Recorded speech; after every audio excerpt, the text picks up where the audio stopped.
हिंदी साहित्य quick revision with आरती शर्मा। दोस्तों मेरा चैनल पसंद आए तो शेयर, लाइक और सब्सक्राइब ज़रूर करें। चलिए दोस्तों शुरू करते हैं। हमारा आज का विषय है निर्गुण धारा की प्रेमाश्रयी शाखा यानी सूफी शाखा।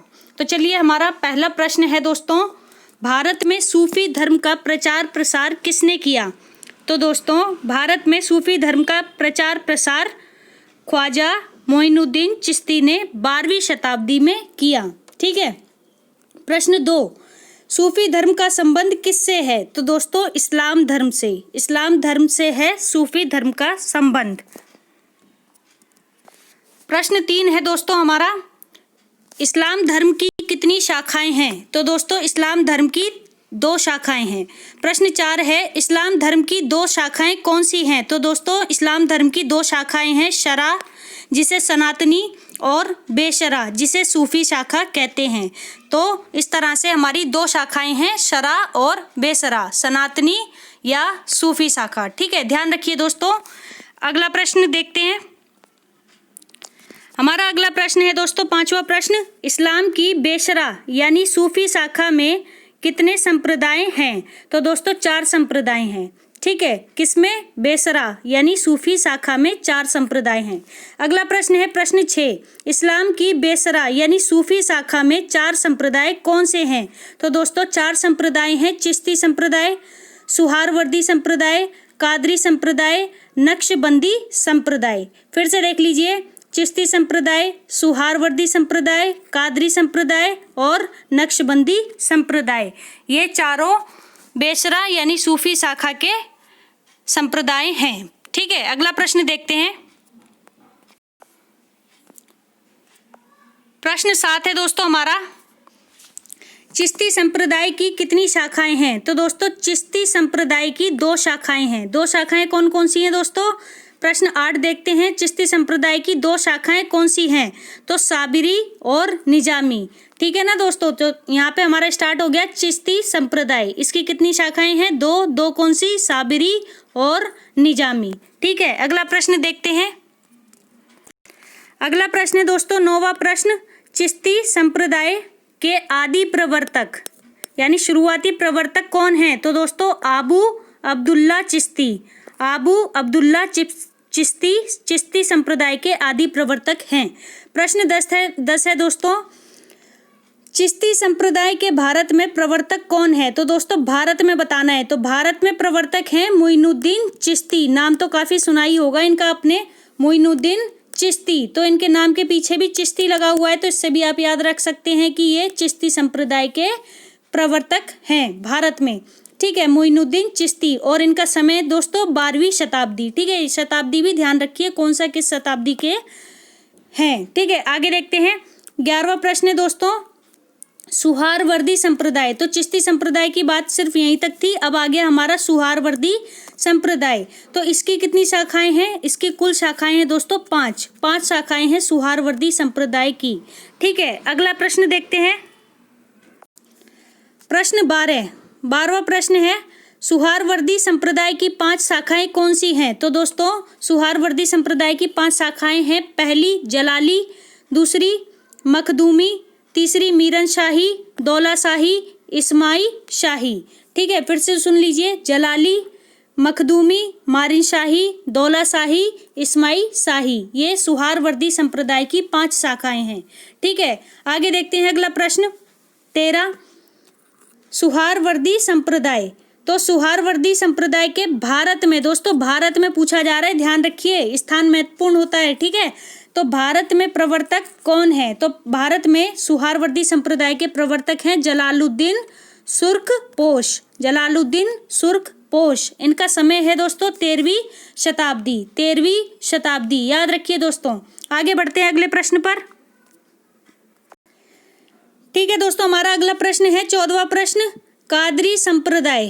कादरी संप्रदाय की कितनी शाखाएं हैं? तो दोस्तों 2 शाखाएं हैं कादरी संप्रदाय की। ठीक है, प्रश्न 15, कादरी संप्रदाय की 2 शाखाएं अब कौन सी हैं?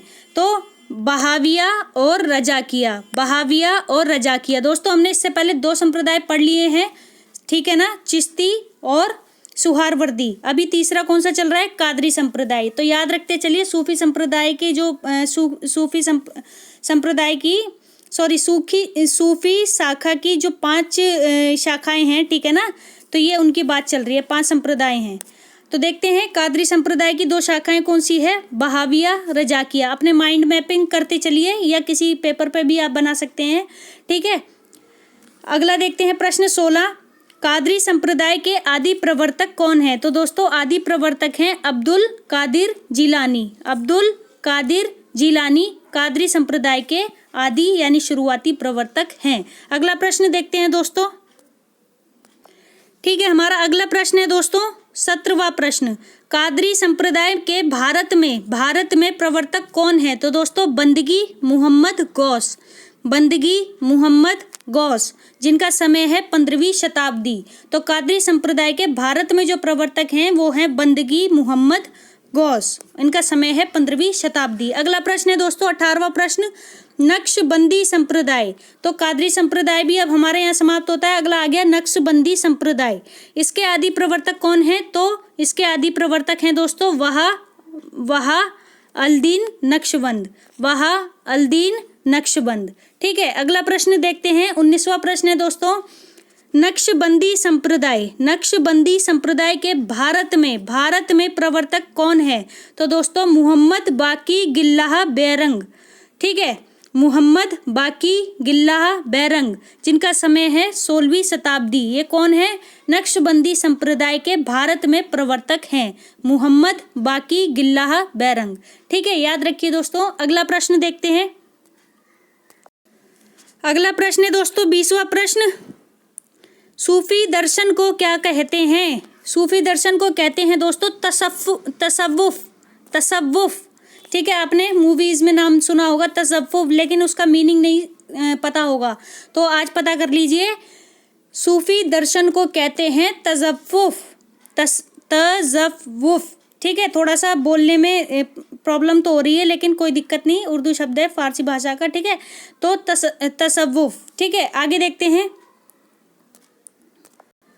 अगला प्रश्न है दोस्तों 21वां प्रश्न हमारा, ठीक है। विद्वानों ने सूफी शब्द, अब सूफी शब्द की व्युत्पत्ति की बात होगी, ठीक है। तो देखते हैं दोस्तों सूफी शब्द की व्युत्पत्ति किन शब्दों से मानी गई है? तो यहाँ पर हमारा उत्तर होगा दोस्तों सूफ, ठीक है, सफ़, सूफ, सफ़, सूफा, सोफिया, सफ़ा से, ठीक है। सूफ, सफ़, सूफा, सोफिया और सफ़ा से सूफी शब्द की व्युत्पत्ति मानी गई है, ठीक है। तो देखते हैं अगला प्रश्न दोस्तों, अब जो ये शब्द बताए गए हैं इनका अर्थ क्या क्या है, ठीक है। तो सूफ शब्द का अर्थ है ऊन, ठीक है। वहीं प्रश्न 23, सफ़ शब्द का अर्थ है पंक्ति, ठीक है। 24वां प्रश्न, सूफा शब्द का अर्थ है दोस्तों चबूतरा। सूफा शब्द का अर्थ है चबूतरा। अगला देखते हैं दोस्तों। अगला प्रश्न है दोस्तों 25वां प्रश्न, सोफिया शब्द का क्या अर्थ है? तो सोफिया शब्द का अर्थ है विद्या, ठीक है, विद्या। प्रश्न 26 दोस्तों, सफ़ा शब्द का क्या अर्थ है? तो सफ़ा शब्द का अर्थ है दोस्तों पवित्र या फिर निर्मल, ठीक है, पवित्र या निर्मल सफ़ा शब्द का अर्थ है, ठीक है। प्रश्न 27 है दोस्तों हमारा, क्या है? सूफी शब्द की व्युत्पत्ति के मूल में किस शब्द को सर्वाधिक मान्यता मिली है? ठीक है, तो सूफी शब्द की व्युत्पत्ति के मूल में सबसे ज़्यादा जिसे मान्यता मिली है वो मिली है सूफ को, सूफ, ठीक है ना। अभी हमने आपसे डिस्कस किया था सूफ शब्द को, ठीक है। अगला प्रश्न देखते हैं, प्रश्न 28वां प्रश्न है दोस्तों, सूफी कवियों ने परमात्मा को किस रूप में स्वीकार किया है? तो सूफी कवियों ने परमात्मा को स्त्री के रूप में, ठीक है, स्त्री के रूप में स्वीकार किया है। किसने? सूफी कवियों ने, ठीक है। अगला प्रश्न देखते हैं। अगला प्रश्न है दोस्तों 29वां प्रश्न है, सूफी कवियों ने आत्मा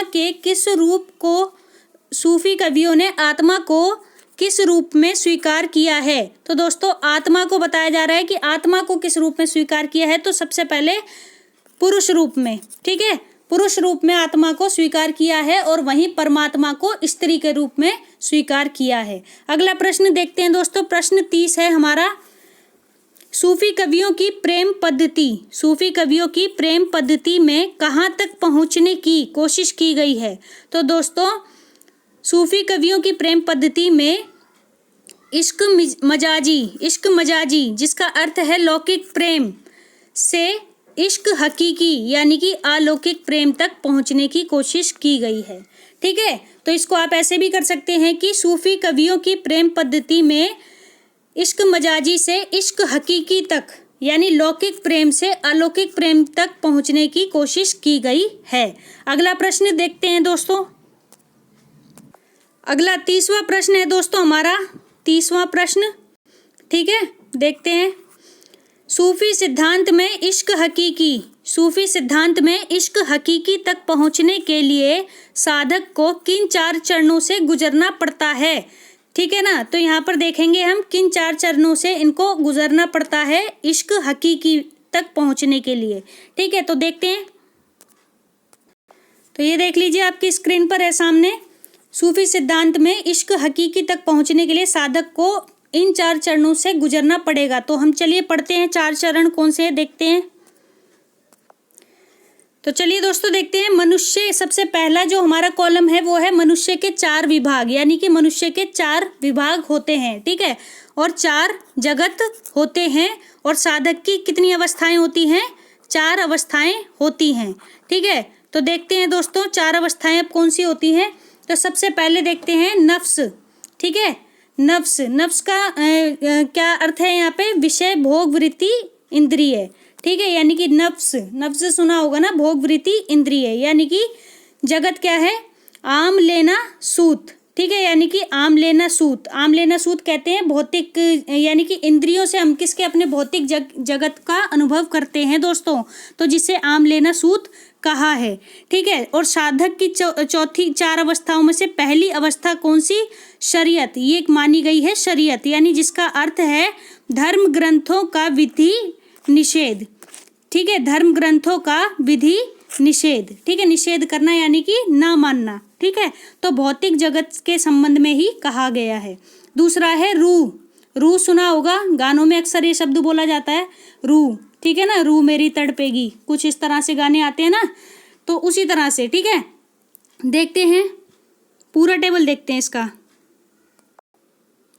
तो दोस्तों रूह मीन्स होता है आत्मा, बाकी देखेंगे इसमें नेक्स्ट कॉलम में देखेंगे कि इसको और क्या कहते हैं। रूह मीन्स आत्मा। ठीक है, इतना समझिए।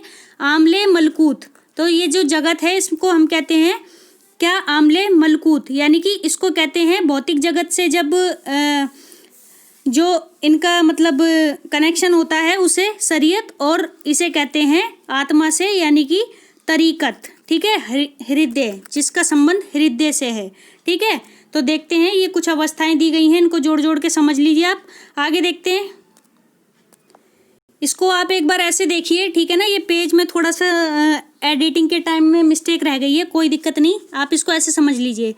रूह मीन्स होता है आत्मा या चित्त। ठीक है, रूह मीन्स, कनेक्ट कीजिए फर्स्ट पेज को नेक्स्ट पेज से। ठीक है, तो रूह मीन्स होता है आत्मा या चित्त। ठीक है, और इसका जो जगत है यानी कि आमले मलकूत यानी कि चित्त जगत, ये हमारे किससे, चित्त जगत से संबंधित है। और इस अवस्था को हम क्या कहते हैं, तरीकत, यानी कि हृदय की शुद्धता। जब हमारे हृदय शुद्ध होता है तो उसे हम तरीकत कहते हैं। ठीक है, तरीकत याद रखिए दोस्तों। अगला देखते हैं, अगला क्या है, कल्ब। ठीक है, कल्ब, ये देखिए, इसको थोड़ा सा एडजस्ट कर लेते हैं, कोई दिक्कत नहीं। ठीक है, देखते हैं कल्ब। कल्ब का क्या मीनिंग है दोस्तों, आमले जबरूत। ठीक है ना, तो ये कौन सा जगत होता है, ये होता है आनंद में जगत। ठीक है, आनंद में जगत, सही है। और इसमें पहुंचने पर जो व्यक्ति की अवस्था होती है वो कौन सी होती है, हकीकत। ठीक है, इस अवस्था को कहते हैं हकीकत, यानी भक्ति उपासना से सत्य का बोध जब होता है उसे हम हकीकत कहते हैं। ठीक है, याद रखिए सूफी में। आगे देखते हैं अक्ल यानी कि बुद्धि का आना, बुद्धि आती है ना, अक्ल। ठीक है, तो आमले लाहत। ठीक है, ये कौन सा जगत है, ब्रह्म जगत। ब्रह्म जगत यानी कि आमले लाहत, ठीक है। इसे क्या कहते हैं, अब इसकी अवस्था, इसमें जब व्यक्ति पहुंचता है तो उस अवस्था को क्या कहते हैं, मार्फत, ठीक है, मार्फत, ये ठीक याद रखिए, मार्फत ये वाली, ठीक। आगे देखते हैं तो मार्फत क्या है, सिद्धावस्था या आत्मा परमात्मा के मिलन को मार्फत कहते हैं, ठीक है। आत्मा परमात्मा या सिद्धावस्था में पहुंचना, ठीक है, मार्फत कहलाता है, ठीक। तो इस तरह से हमने 4 अवस्थाएं देख ली। तो सूफी सिद्धांत में इश्क हकीकी तक पहुंचने की ये 4 अवस्थाएं हैं। एक बार देख लो, चाहो तो स्क्रीनशॉट ले सकते हो आप, ठीक है ना, आपकी स्क्रीन पर है। थोड़ा सा जूम कर दिया जाए, इसको देख लीजिए, ये ठीक है, आराम से देख लो, कोई दिक्कत नहीं। आगे बढ़ते हैं, एक बार और इस टेबल को देख लीजिए, काफ़ी इम्पोर्टेंट है, याद रखिए, कुछ भी पूछा जा सकता है एग्जाम्स में। 1 मिनट, ये ठीक है। अपना अगला प्रश्न देखते हैं दोस्तों, सही है। प्रश्न 32, सूफी काव्य में किसका महत्व सर्वाधिक माना गया है? तो दोस्तों गुरु का महत्व सबसे ज़्यादा माना गया है सूफी काव्य में, ठीक है। अगला प्रश्न देखते हैं दोस्तों, 33वां प्रश्न है, सूफी काव्य के प्रबंध काव्य किस शैली में रचित हैं? तो सूफी काव्य में जो प्रबंध काव्य मिलते हैं दोस्तों, वो मसनवी शैली में रचित मिलते हैं। अगला प्रश्न देखते हैं दोस्तों, अगला प्रश्न है 34वां प्रश्न। 34वां प्रश्न है हमारा, सूफियों द्वारा अपनाई गई मसनवी शैली से क्या आशय है? तो सूफियों द्वारा जो मसनवी शैली अपनाई गई है उसका अर्थ होता है दोस्तों, रचना के आरंभ में, यानी जब भी कोई रचना रची जाती है तो उसके शुरुआत में क्या किया जाता है, ईश वंदना, यानी कि ईश्वर की वंदना की जाती है, फिर पैगंबर की स्तुति की जाती है और अंत में शाहे वक्त की प्रशंसा की जाती है। तो मोस्ट इम्पॉर्टेंट क्वेश्चन याद रखिए, ठीक है। अगला प्रश्न देखते हैं, 35वां प्रश्न, सूफी प्रेमाख्यानक काव्यों का प्रमुख उद्देश्य क्या है? तो सूफी प्रेमाख्यानक काव्यों का प्रमुख उद्देश्य है दोस्तों, प्रेम का उदात्त वर्णन करके मानवतावादी स्वरूप स्थापित करना, यानी कि सबसे पहले क्या करना है, प्रेम का उदात्त वर्णन करके फिर मानवतावादी स्वरूप स्थापित करना है। अगला प्रश्न देखते हैं दोस्तों,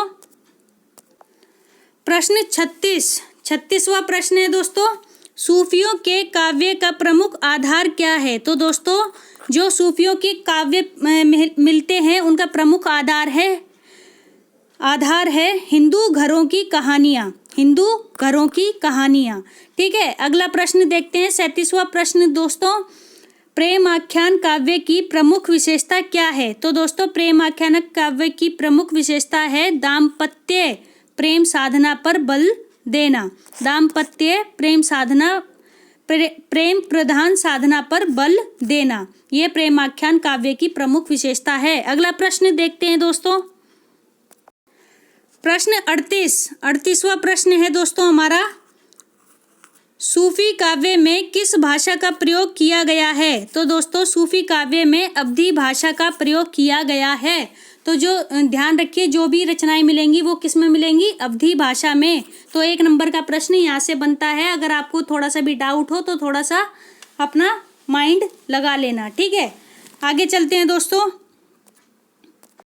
अगला प्रश्न है दोस्तों 39वां प्रश्न है, सूफी काव्य में प्रेम की उत्कट विरह क्या है? तो प्रेम की उत्कट विरह क्या है? तो व्यंजना और प्रतीकात्मकता, ठीक है, व्यंजना और प्रतीकात्मकता सूफी काव्य में प्रेम की उत्कट विरह मानी गई हैं, ठीक है। अगला प्रश्न है 40वां प्रश्न दोस्तों, सूफी कवियों का सबसे प्रिय अलंकार कौन सा रहा है? तो दोस्तों सूफी कवियों का सबसे प्रिय अलंकार रहा है समासोक्ति, याद रखिए समासोक्ति, ठीक है। अगला प्रश्न है 41वां प्रश्न, ठीक है। तो 41वां प्रश्न है हमारा, सूफी काव्य में किस प्रमुख रस का प्रयोग किया गया है? प्रमुख रस बताना है दोस्तों, कौन सा है? तो रस श्रृंगार का प्रयोग किया गया है सूफी काव्य में। अगला प्रश्न देखते हैं दोस्तों,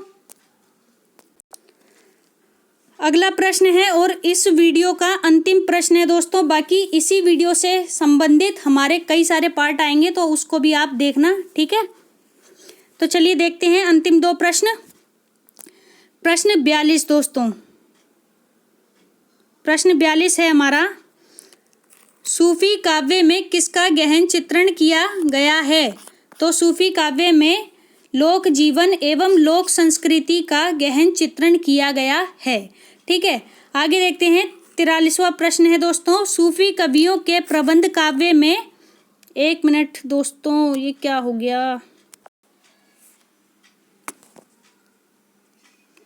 मिस्टेक के लिए सॉरी। ठीक है, तो कोई बात नहीं, आप कंटिन्यू कर लीजिए इसको।